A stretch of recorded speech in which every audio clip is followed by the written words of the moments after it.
once said, it's not about being hit down, it's about getting up. Dear Toastmasters and guests, my name is Jerimiah Ovabor. I am happy and a privileged member of this great club, and I'm great. I'm glad to be here.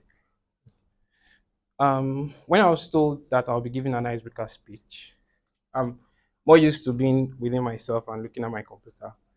I really got a bit distraught and I asked, okay, what's an icebreaker speech? And I was well, by my very perspicacious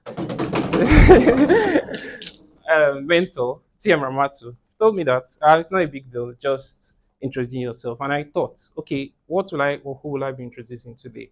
And that's why I titled my speech Introducing Jeremiah. Now, Toastmasters and guests, I'm here to introduce Jeremiah, a young man that was born and when he came out from the stomach, refused to cry. And the nurse turned him upside down and flogged his bum. And he started crying and didn't stop crying. And ended up started taking drugs from the first day he was born.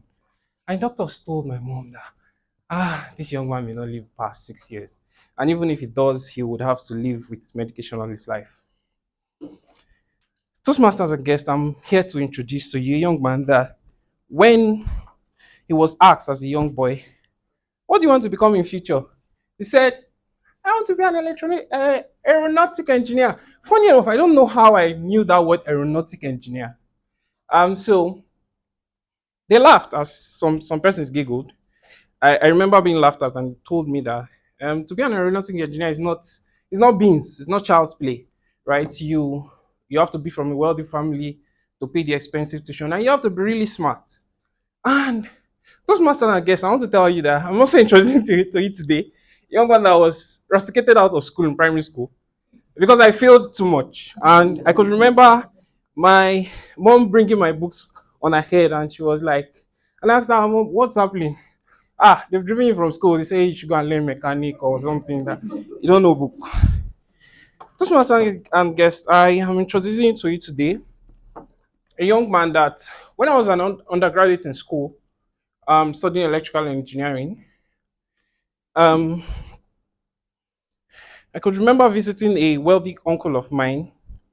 He was the child of one of the former presidents of Nigeria and vice president, sorry.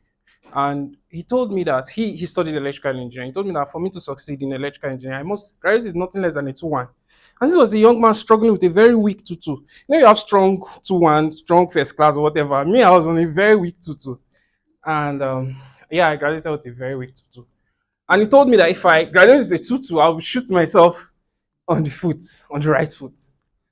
Toastmaster and guest, I'm introducing to you today a young man that, of course, has lived beyond the age of 6, and I don't live by drugs.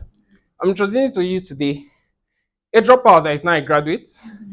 I studied engineering. I'm a graduate of engineering. I introduce to you today a young man that after graduation, I could remember sending over 1,000 applications. Man, that thing that man said was true because they were rejecting me like beans. And today I am privileged to be a software engineer. I'm privileged to write some very beautiful products that impact lives today.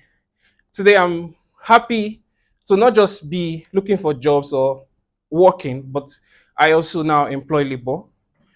I introduce to you today a young man that has seen defeat, has seen failure, and never given up. And I'm going to end by telling you this.